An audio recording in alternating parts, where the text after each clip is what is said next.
उस तत्व का, शुद्ध चैतन्य तत्व का पुरुषार्थ करता है कि मैं 7 रूप नहीं, लेकिन मैं तो केवल एक रूप हूँ, सदा ही एक रूप रहता हूँ। मेरे में अनेक रूपता होती ही नहीं है।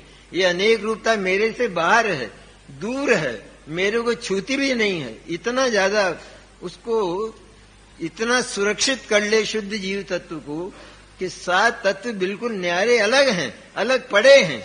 उन्होंने मेरे को आज तक भी स्पर्श किया नहीं है, क्योंकि स्पर्श कर ले तो वो भी आश्रव तत्व बन जाए। स्पर्श करने में इतना है, इसलिए स्पर्श भी नहीं होता। तो उन 7 तत्वों में जब शुद्ध जीव तत्व का लक्ष्य लेकर जीव 7 तत्वों पर विचार करता हुआ अंत में शुद्ध जीव तत्व पर विचार करता है, तो इसको, इन 7 तत्वों की श्रद्धा को व्यवहार सम्यक्त कहा जाता है।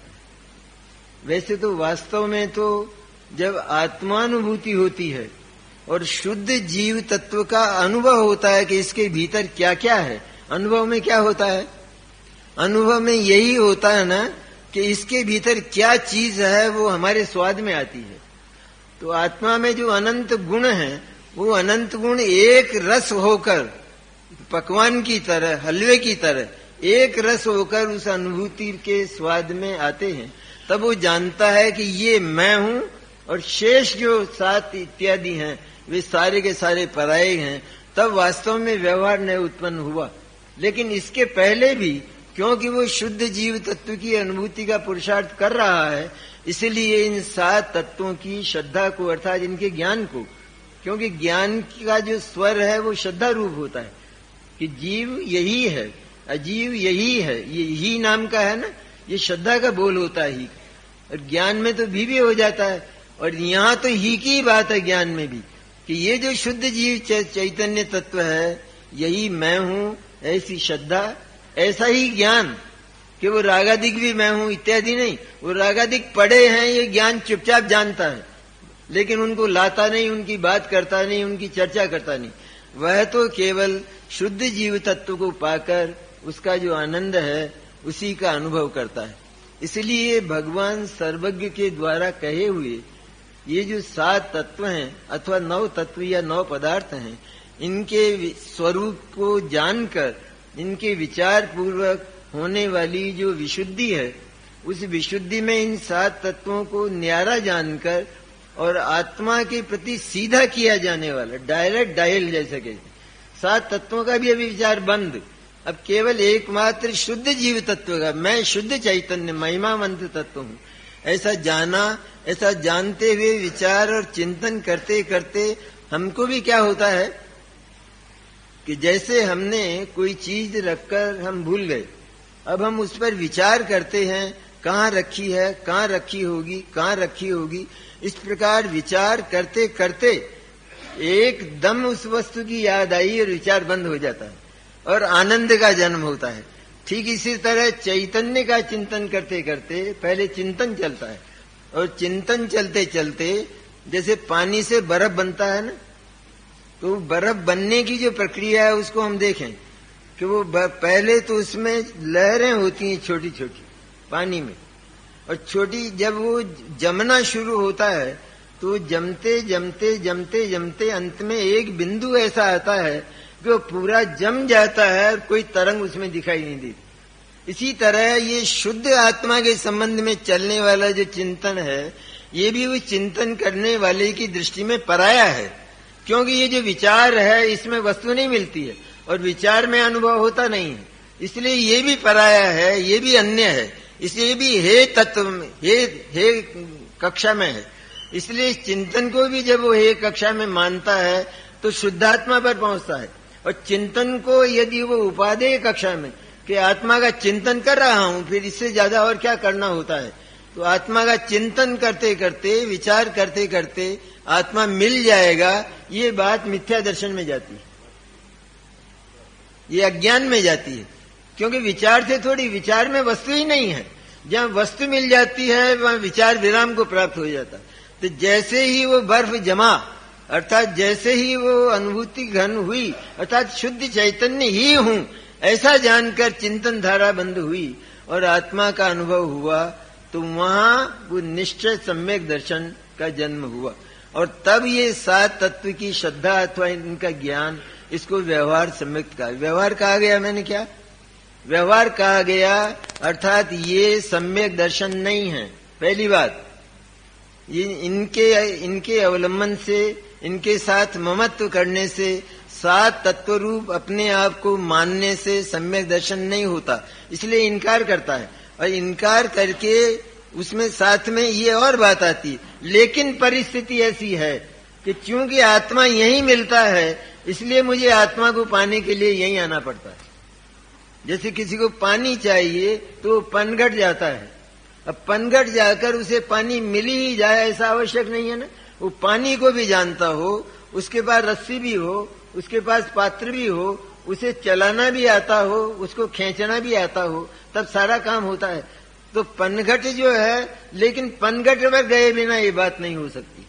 उसी तरह 7 तत्व रूपी जो पनघट है, वहां आए बिना और उनसे अपना ममत्व तोड़कर एकमात्र शुद्ध जीव तत्व पर अपना ममत्व स्थापित करके, अहम स्थापित करके 7 तत्वों का विचार करना, फिर उसके बाद शुद्ध जीव तत्व का विचार करना, और वो विचार भी विराम को प्राप्त होकर निर्मल अनुभूति का जन्म होना। और निर्मल अनुभूति क्या करती है कि निर्मल अनुभूति ये बोलती है कि मैं शुद्ध चैतन्य तत्व हूं, मैं अनुभव करता हूं, मुझे अनुभव हो रहा है, तो इसमें हुआ परत्व, इसमें बीच में गैप है कि मैं अनुभव कर रहा हूं। तो यहां पर पर्याय का द्रव्य का एकत्व कहां हुआ, ये दोनों अभेद कहां हुए? क्योंकि एक ही पदार्थ के दोनों अवयव हैं, तो दोनों में द्रव्य और पर्याय का भेद बना रहे, तो वो भेद ही बना रहेगा, वो तो 2 द्रव्य हो जाएंगे, क्योंकि सर्वथा भेद रूप तो 2 द्रव्य होते हैं। इसलिए इनमें भेद बना रहे ऐसा नहीं, पर अनुभूति का क्षण ऐसा होता है कि जहां आकर पर्याय द्रव्य के स्वर में बोलने लगती है, ऐसी अभेद्यता वहां पर, ऐसा एकाकार वहां पर हो जाता है। पर्याय पर्याय रहती है, द्रव्य द्रव्य रहता है, और अनुभूति द्रव्य के स्वर में बोलकर द्रव्य का अनुभव करती है। इसका नाम वास्तविक निश्चय सम्यक दर्शन है। तब उन 7 तत्वों को हे कक्षा में रखकर और उन 7 तत्वों का विचार करना, इसका नाम व्यवहार सम्यक दर्शन कहा जाता है। ये व्यवहार सम्यक दर्शन होता नहीं कुछ कि 2 तरह के सम्यक दर्शन होते हों, कि 2 तरह का सम्यक दर्शन नहीं, लेकिन यहां आने से और सम्यक दर्शन की प्राप्ति हो सकती है। यहां आए बिना सम्यक दर्शन की प्राप्ति किसी को हुई नहीं। तिर्यंच हो तो वो भी 7 तत्वों को जान लेता है, क्योंकि तिर्यंच को भी जब उपदेश मिला, श्री गुरु का उपदेश मिला, तो वे यही तो बोले कि तू इतना कष्ट पा रहा है और तू इस कष्ट से छूटना चाहता है या नहीं। तो उसके पास ज्ञान है, क्योंकि कान है और मन है। तो ये ऐसा जो तिर्यंच है, वो सदगुरु की बात को सुनता है, और सुनकर उसको विचार आता, अरे इतना कष्ट, इतना संकट क्यों?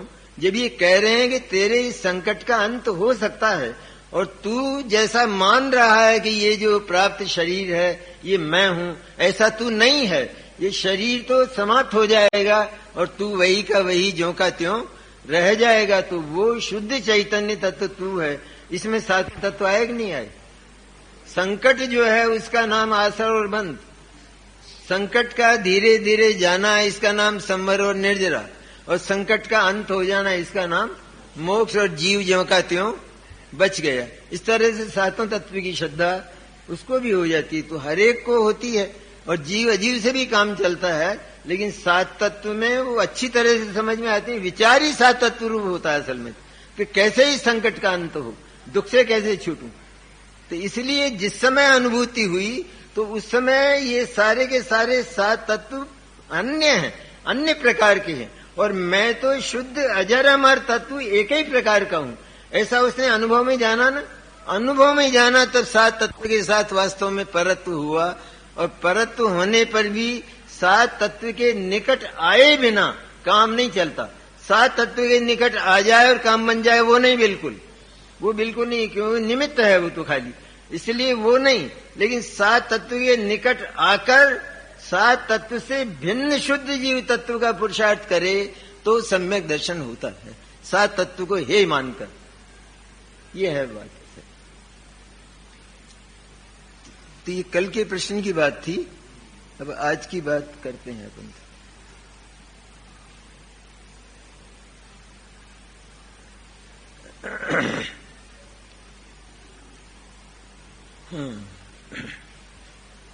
ये पहला प्रश्न है आज का। आत्मा किसी अपेक्षा से तो पर को जानता है कि सच्चाई तो यह है, सबसे पहले जो वास्तविक और यथार्थ बात है वो यह है कि चूंकि आत्मा का जो ज्ञान है वो आत्मा के भीतर ही रहता है, उसकी जो पर्याय है वो भी आत्मा के भीतर ही होती है, उससे बाहर निकलकर पर्याय नहीं जाती। भले ही पर्याय का प्रयत्न यह हो कि मैं बाहर निकल जाऊं अथवा बाहर वाली कोई चीज मेरे को मिल जाए, ये तो पर्याय का एक खोटा मन, मिथ्या मन, ये तो हमेशा से राई है, लेकिन ऐसी घटना घटी नहीं, कानून कभी टूटा नहीं। जैसे हम कहते हैं ना कि इसने कानून भंग किया है, तो कानून भंग नहीं किया बल्कि कानून के विरुद्ध काम किया। कानून भंग हो जाता तो संविधान में से निकाल दिया जाता। इसलिए कानून जो है वो तो यह है कि आत्मा के ज्ञान की पर्याय आत्मा से बाहर निकलकर किसी को जानने नहीं जाएगी और किसी को जानने के लिए अपने भीतर नहीं बुलाएगी और वो आएगा भी नहीं। वस्तु व्यवस्था यह है। तो आत्मा के जानने की जो पर्याय है वो आत्मा के भीतर होती है और आत्मा का, आत्मा के गुणों का और आत्मा की पर्याय का इस विश्व में आत्मा के सिवाय और कोई नहीं है। इसलिए कोई गेय भी नहीं है। सचमुच आत्मा का कोई गेय है, ये तो एक संबंध बनाने की बात हुई ना। जैसे मेरा घर है, मेरा परिवार है, इसी तरह आत्मा का गेय है, तो आत्मा का भी कोई गेय होता है, ज्ञान का भी कोई गेय होता है। तो ज्ञान का अगर कोई गेय है तो हमने ज्ञान का संबंध गेय से जोड़ा और एक संबंध स्थापित कर लिया। तो उसके लिए तो आचार्य कहते हैं कि सारे संबंधों का इस विश्व में अभाव है। एक एक परमाणु, इस अंगुली में अनंत परमाणु हैं, लेकिन अनंत परमाणु में प्रत्येक परमाणु अपनी अपनी सीमा में है और वो दूसरे की सीमा में बिल्कुल उसकी पर्याय भी नहीं जाती है। इसलिए ऐसी व्यवस्था है। तो संबंध नाम का निषेध है इसमें सर्वथा। संबंध कहना उसका नाम व्यवहार, संबंध मानना उसका नाम मिथ्या दर्शन, मिथ्या ज्ञान और मिथ्याचार्य। तो कहना, कहने को तो हमने कहा ना, जो सात तत्व है वो सम्यक दर्शन है, इसका नाम व्यवहार न है। ये व्यवहार सम्यक दर्शन है ये नहीं, उसको समझने का तरीका ऐसा कि ऐसा जो हमने बोला कि सात तत्व के निकट आए बिना सम्यक दर्शन नहीं होता। यद्यपि सात तत्व के निकट आकर सम्यक दर्शन नहीं होता, जब तक उनको हे न माने तब तक सम्यक दर्शन नहीं होगा। इसलिए सात तत्व के निकट आए बिना सम्यक दर्शन नहीं होता। तो हमने उनको कहा व्यवहार सम्यक दर्शन, उनकी श्रद्धा या उनके ज्ञान को। तो लेकिन व्यवहार सम्यक दर्शन होता नहीं वास्तव में। फिर दो प्रकार के हो गए। सम्यक दर्शन तो केवल एक शुद्धात्मा को विषय करने वाला, और शुद्धात्मा में विषय करने वाली जो पर्याय है उसी का नाम वास्तविक सम्यक दर्शन है। दो प्रकार के सम्यक दर्शन न तो आज तक हुए और न अनंत काल में कभी होंगे। भगवान सर्वज्ञ की वाणी में भी नहीं आए। लेकिन व्यवहार क्यों कहा? इसलिए कहा कि वो हे है, वो सम्यक दर्शन और आत्मा नहीं है, और उसको जाने बिना आत्मा प्राप्त नहीं होता। इसलिए उसको व्यवहार सम्यक दर्शन नाम दिया गया।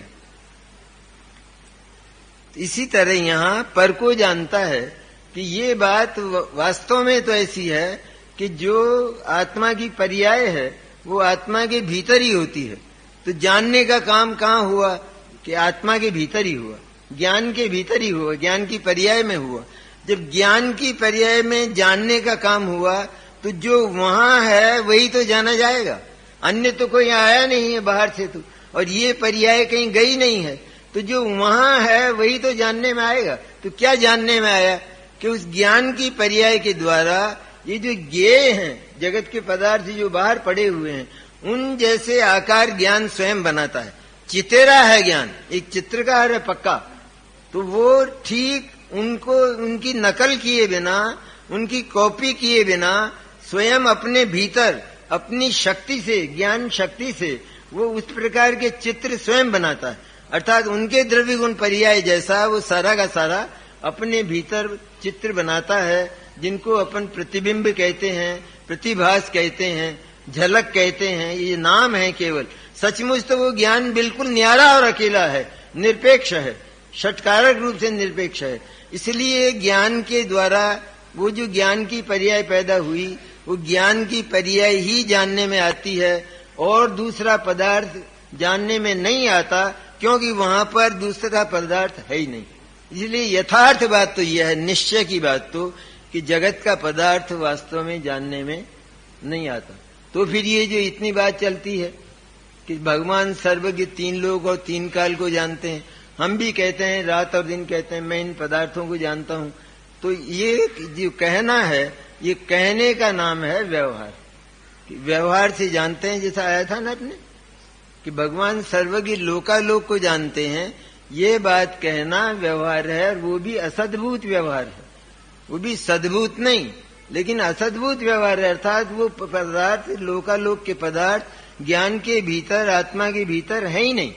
जब है ही नहीं तो कैसे जाना उनको? और जानना आत्मा के भीतर ही होता है और कहीं बाहर होता ही नहीं, ज्ञान निकलकर जाता ही नहीं। तो हम ये कह सकते हैं कि ज्ञान अपने भीतर रहकर ही और बाहर वाले पदार्थों को जान ले। तो ज्ञान अपने भीतर रहा और उसने बाहर वाले पदार्थ को जाना, तो उस बाहर वाले पदार्थ को उसने बाहर वाले पदार्थ की जगह जाना या अपने ज्ञान की जगह जाना? कहां जाना उसने? तो वही तो बात आई। फिर दूसरी बात कहां हुई कि उसने बाहर वाले पदार्थ को बाहर वाले पदार्थ की जगह नहीं जाना, वहां जाकर नहीं जाना, लेकिन अपने ज्ञान के भीतर ही जाना है। तो हम उसको, उस पदार्थ का नाम क्यों देते हैं? अपने ज्ञान के भीतर जो चित्र बनते हैं उनको इसलिए देते हैं कि ये पहचान करने के लिए कि इस समय ज्ञान का विषय कौन है। यद्यपि ये भी व्यवहार की बात है, ज्ञान का विषय, लेकिन फिर भी समझाने के लिए कहना पड़ता है ना कि इस समय ज्ञान का विषय कौन है। तो उस समय जिस पदार्थ जैसा जो आकार बन रहा है ज्ञान में, उसको भी उस ज्ञेय के नाम से पुकारा जाता है। उस ज्ञेय, जैसे व्यवहार 7 तत्व को हमने सम्यक दर्शन कहा ना, ये व्यवहार हुआ। इसी तरह ज्ञेय को जाना, ज्ञेय ज्ञान के भीतर न होने पर भी, कभी न होने पर भी, कभी नहीं आने पर भी, और ज्ञान ज्ञेय के पास नहीं जाने पर भी, उस ज्ञेय को हमने ज्ञान, चूंकि ज्ञेय जैसा द्रव्य गुण पर्याय रूप जानन रूप हुआ है, वो तो जानता है केवल, तो ये जानन रूप हुआ है। इसलिए हम ये कहते हैं कि ये जो आकार है ये ठीक उस प्रकार का है, तो ये वही है, अर्थात ज्ञान का विषय इस समय वही है। इसलिए ये बात कही जाती, इसका नाम हुआ व्यवहार से पर पदार्थ को जानता। निश्चय से तो वह केवल अपनी पर्याय को जानता है, अथवा उससे आगे बढ़ें, आगे बढ़ना पड़ेगा, यहीं रह जाएंगे तो पर्याय दृष्टि मिथ्या दर्शन रहेगा। इसलिए आगे बढ़ें कि यही नहीं, पर्याय को ही जानता है, इतना नहीं, लेकिन ये ज्ञान जो है ये तो आत्मा ही है, इस तरह निश्चय करके वो आत्मा पर पहुंच जाता है और आत्मा का अनुभव हो जाता है। ये इसका फल है। ज्ञान में ज्ञेय पदार्थों के आकार दिखाई देते हैं, उसका अर्थ ऐसा ही समझना है कि वो सब जानने रूपी है। वो सब, वो जितना भी आकार जैसा बना है ना, वो काय का बना हुआ है, किसका बना हुआ है? वो जैसे आसमान के तारे वो तालाब में दिखाई देते हैं, तो वो तारे किसके बने हुए हैं? वो आसमान के पौधलिक तारे हैं या वो जल का बना हुआ तारा है? अब हम उनको अगर उठाना चाहें और उस जल में हाथ डालें, तो वो जल से जो पानी हमारे इस अंजुली में आया, उसमें तारा है क्या? कहाँ गया वो तारा? तो वो तो जल का ही बना हुआ था ना। तो इसी तरह ये सब ज्ञान के बने हुए आकार का मतलब ज्ञान, उन आकारों में नहीं मोह करना फिर, क्योंकि वो आकार उस ज्ञेय के है ही नहीं, इसलिए उनमें मोह छोड़कर, अर्थात ये तो सारा का सारा ज्ञान ही है, इस तरह ज्ञान रूप करके, और आत्मा मेरा ज्ञान स्वरूप ही है, आनंद स्वरूप ही है, ऐसा जानकर उस अपनी ज्ञान की पर्याय को शुद्ध आत्मा के निकट ले जाकर उसका अनुभव करना, ये इसका परिणाम है, ये इसका फल है। लोक के पदार्थ अगर जानने में आते हैं तो वे लोक के पदार्थ जानने में आते हैं, तो जानने का काम तो यहाँ होता है। और लोक के पदार्थ जानने में आते हैं तो वो लोक के पदार्थ यहाँ हुए, ज्ञान के भीतर हुए। तो ज्ञान के भीतर हिमालय कैसे आएगा? 1600 मील लंबा हिमालय, उसका आकार ज्ञान में बनता है या नहीं बनता? तो छोटा बनता होगा। पूरा 1600 मील लंबा, 1600 मील लंबा तो है ही नहीं आत्मा, तो कैसे बनता होगा उसका आकार? कहते हैं वो आकार बनाना नहीं है ना, असल में तो ये जानना है कि वो 1600 मील लंबा है, बस हो गया। तो 1600 मील लंबा है, ये बात ज्ञान में क्यों की क्यों आ गई कि नहीं आ गई? 1600 मील उसकी लंबाई ये ज्ञान में जानने रूप आ गई कि नहीं आ गई कि वो 1600 मील लंबा है? बस इसको कहते हैं आकार, इसको आकार कहते हैं। उसका आकार अगर आवे तो आत्मा तो छोटा ही है, इतना बड़ा तो आत्मा होता ही नहीं है कभी। इसलिए सचमुच ज्ञेय के आकार या ज्ञेय वो ज्ञान के भीतर नहीं आते, ज्ञान ज्ञान रूप ही रहकर सबको जानता है। ये यथार्थ निश्चय करना चाहिए।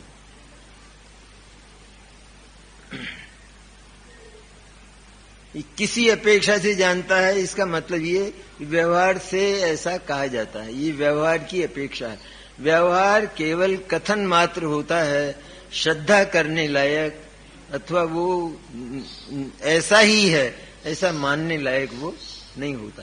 अगर उस व्यवहार की श्रद्धा कर ली जाए तो सदा से ही जीव को उस व्यवहार की श्रद्धा है। मैंने ये मानता ही आया है कि मैं दुनिया को जानता हूँ, मैं पदार्थों को जानता हूँ, ऐसा मानता ही आया है। और अगर ये सत्य होता तो इसको ये अभी तक संसार में रहता ही नहीं, क्योंकि सत्य होता तो सम्यक दर्शन होता, सम्यक ज्ञान होता, सम्यक चारित्र होता और इसका मोक्ष होता। तो ये मान्यता तो जीव की अनादि से ही है। जब अनादि से ये मान्यता है तो ये मान्यता झूठी है।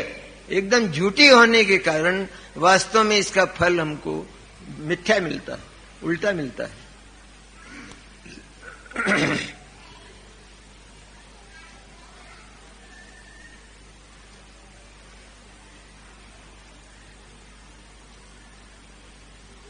उपशम सम्यक के समय जीव की पर्याय में मिथ्यात्व दबा हुआ है क्या?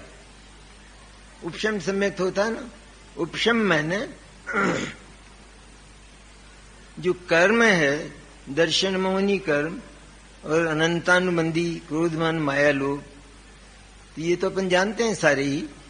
तो ये जो प्रकृतियां हैं ये हैं पुद्गल, और इनमें होता है रस। जैसे पुद्गल में रस होता है कि नहीं, सारे ही पुद्गल जितने अपन देखते हैं खाने पीने की चीजें इत्यादि, उनमें रस होता है, उसे कहते हैं अनुभाग।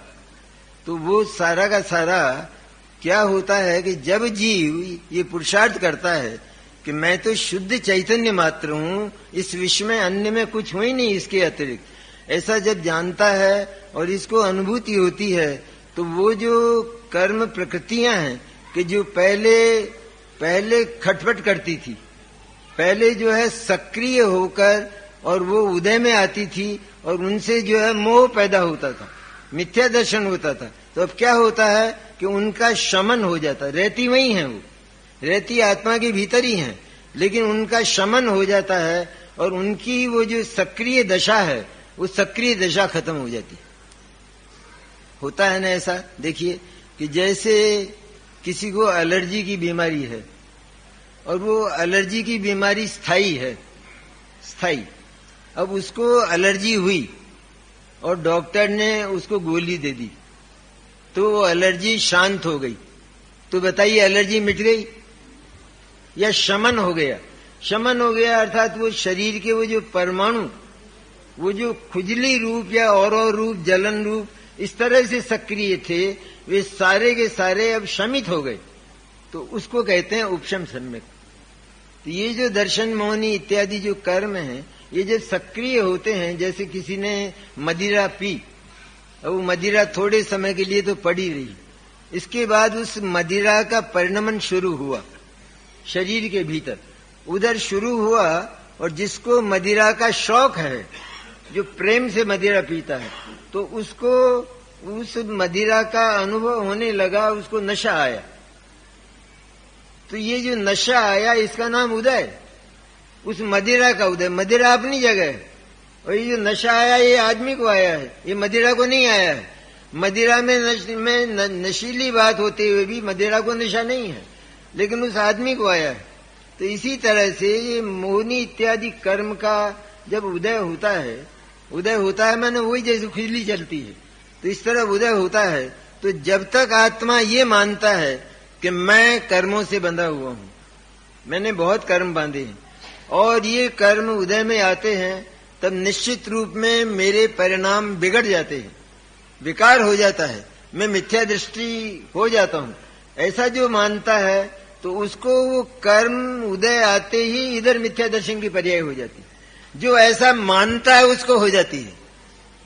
और जिसने ये मानना छोड़ दिया अज्ञान दशा में ही सद्गुरु का उपदेश पाकर, क्योंकि अज्ञान में ही मिलेगा ना उपदेश, तो ज्ञान हो जाएगा तो फिर उपदेश की कहां जरूरत रही। इसलिए अज्ञान दशा में ही दो प्रकार होते हैं, एक निपट अज्ञान दशा और एक ऐसी अज्ञान दशा कि जिसमें जीव को ये विचार आने लगा है कि इन कष्टों का अंत तो होना ही चाहिए, अब नहीं सहे जाते हैं, इसलिए कोई मिलना चाहिए रास्ता बताने वाला। तो ऐसा जिसको विचार आया और उसने सुना, ध्यान से सुना और सुनकर ये निर्णय किया कि कष्ट का अंत इस तरह से हो सकता है, तो ये अज्ञान दशा में ही विचार आ गया ना। तो अब उसने अज्ञान ने ही करवट ले ली है ज्ञान की तरफ।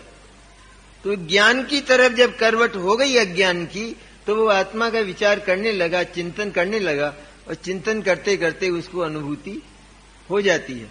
तो इस तरह सबसे पहले जो होता है तो वो शमन होता है उसका, मोहनी कर्म का शमन। माने वो जो क्रियाशील था मदिरा की तरह से, तो वो उसकी क्रिया जो है वो समाप्त हो जाती। कोई व्यक्ति चिंता में हो, बहुत अधिक चिंता में हो, और उसको अगर मदिरा पिला दी जाए तो उसको नशा नहीं आता। इसी तरह जो शुद्धात्मा की चिंता में है, शुद्धात्मा का जो विचार कर रहा है, उसको अगर मोह का उदय भी है तो उसको मोह के उदय का अनुभव नहीं होता, उसे शुद्धात्मा का ही चिंतन चलता रहता है और अंत में उसको अनुभूति हो जाती। इसलिए जो ये मानता है कि मैं कर्मों से बंधा हूं और कर्म का उदय होगा वैसे परिणाम होंगे ही होंगे, उसको ये मिथ्या दर्शन आदि परिणाम होते। जिसने ये मानना छोड़ दिया उसको उसी दिन से मुक्ति का प्रारंभ हो जाता है। समय का क्या है? समय एक प्रश्न, इसका नाम उपशम।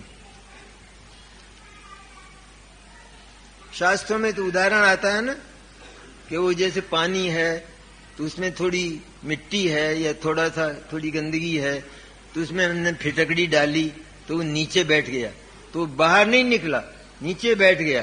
तो इसी तरह से उपशम सम्यक दर्शन में ये जो कर्म जिनका के इनके साथ में निमित्त नैमित्तिक संबंध था आत्मा के परिणामों के साथ, तो वो जो कर्म है वो शमित हो जाते हैं, वो चुप हो जाते हैं, वो अपनी क्रिया करना छोड़ देते हैं। और उस शमन का नाम औपशमिक सम्यक दर्शन उसकी तरफ से कहा जाता है।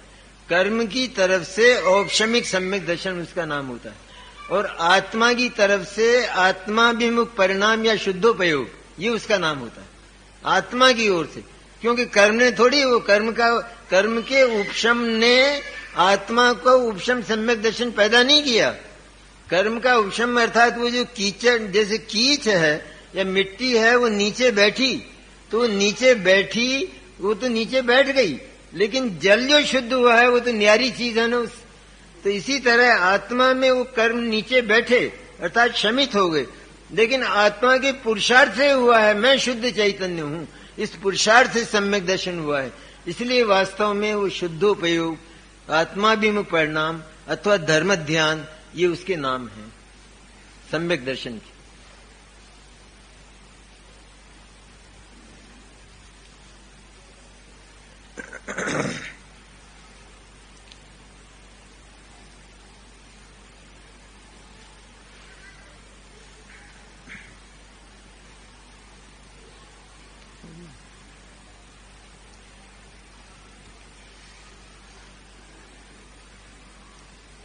क्या तीव्र कर्म का उदय हो उस समय जीव पुरुषार्थ करके सम्यक दर्शन प्रकट नहीं कर सकता? कि कर्म का जो उदय है वो हमेशा एक सा नहीं रहता।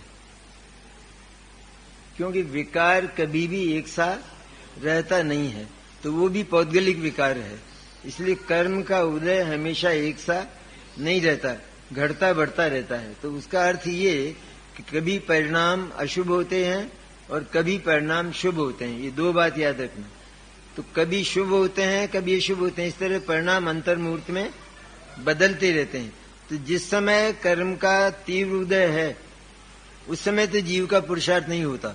तो असंगी पंचेंद्रिय तक, मैंने जिनके मन नहीं होता वहां तक तो यही दशा रहती है कि उनको वो सुनेंगे तो उनको समझ में नहीं आएगा और फिर वो उसका चिंतन और विचार भी और निर्णय भी नहीं कर सकेंगे। लेकिन जिसको मन मिला है और हिताहित का विचार करने का अवसर मिला है, तो वो जीव जो है वो उस समय, जिस समय मंद उदय होता है, अर्थात वो परिणाम शुभ होते हैं, विशुद्ध परिणाम होते हैं। विशुद्ध परिणाम माने ऐसे शुभ परिणाम, ऐसे हल्के परिणाम, तीव्र कषाय वाले परिणाम नहीं, लेकिन मंद कषाय वाले परिणाम, मंद ज्वर जैसे है। तो मंद ज्वर में जैसे हम डॉक्टर के पास जाकर दवाई ले सकते हैं, तीव्र ज्वर हो तो हम उठ भी नहीं पाते, ये एक परिस्थिति है ना। लेकिन मंद ज्वर हो और उस समय भी वो ये जानकर कि मेरे तो बुखार है, मैं कैसे जा सकता हूं, तो वो जीव स्वस्थ नहीं होगा। इसी तरह मंद कषाय हो और उस मंद कषाय के समय आत्मा ये तत्व की बात, हिताहित की बात सुन सकता है। अगर वो यहाँ आवे, तत्व ज्ञान के स्थानों पर आवे, जिनवाणी के समागम में आवे, तो वो तत्व की बात सुन सकता है। सुनकर उस पर विचार कर सकता है, निर्णय कर सकता है और अनुभव कर सकता है। लेकिन वो मंद कषाय और शुभ भाव का समय हो और उस समय वो मंद कषाय और शुभ भाव में करके ही रह जाए, उसी में अनुरक्त रह जाए और उससे भिन्न पढ़कर आगे न बढ़े। अर्थात मैं तो शुद्ध चैतन्य तत्व हूं, ये विशुद्धि का जो मंद कषाय का परिणाम हुआ है ये भी कषाय ही है। ये जो मंद ज्वर है ये भी ज्वर ही है, इसका भी नाश करना है। इसी तरह जो शुभ भाव है वो भी पराधीन भाव है, वो भी परतंत्र भाव है, उसमें भी मुझे परतंत्र होना पड़ता है। इसलिए ये भाव भी वास्तव में मेरा नहीं है। लेकिन ये भाव होता है तब यदि मैं, जैसे प्रकाश है और उस प्रकाश में एक विद्यार्थी पढ़ता है, लेकिन प्रकाश होने पर विद्यार्थी का पढ़ना आवश्यक नहीं। प्रकाश हो और उसे पढ़ना हो तो वो पढ़ता है और तब वो सफल होता है परीक्षा में। उसी तरह से ये जो मंद कषाय का समय है, तीव्र कषाय में तो भोगों की याद आती है, रात और दिन, पैसे की, कमाने की और की, इनकी 24 घंटे ही याद रहती है। मंद कषाय जब होती है तो उसे थोड़ा धर्म का विचार, संसार का भय, ये विचार के मेरे दुखों का अंत होना चाहिए, कोई मुझे ऐसा सद्गुरु, ऐसा रास्ता बताने वाला मिलना चाहिए, इस प्रकार के शुभ परिणाम उसको होते हैं। तो ये हल्के परिणाम, ऐसे हल्के और कोमल परिणाम हो उस समय, जब चाहे मनुष्य हो, तिर्यंच हो, देव हो, नारकी हो, किसी को भी उस समय ये बात कही जाए तो वो अपने ज्ञान के द्वारा, जो मंद कषाय है वो तो कषाय है, ज्ञान कषाय नहीं है, तो वो कषाय से अलग रहकर और अपना विचार शुरू करता है। जैसे वो विद्यार्थी है, वो प्रकाश से अलग रहकर, प्रकाश होते हुए भी वो प्रकाश की ओर थोड़ी देखता रहता है, लेकिन प्रकाश से अलग रहकर अध्ययन शुरू करता है। उसी तरह यह उस मंद कषाय से भी अलग रहकर अपना पुरुषार्थ जैसा सद्गुरु से सुना वैसा शुरू करता है। तो इसको जो है वो आत्मानुभूति की संभावना हो जाती है। इसे तीव्र उदय की बात नहीं सोचना, क्योंकि उदय तीव्र और मंद हमेशा होते ही रहते हैं। इसलिए जिस समय मंद उदय हो उस समय ये अवसर है कि आत्मा अपने संबंध में चिंतन करे और आत्मानुभव को प्राप्त करे, उस समय अवसर है।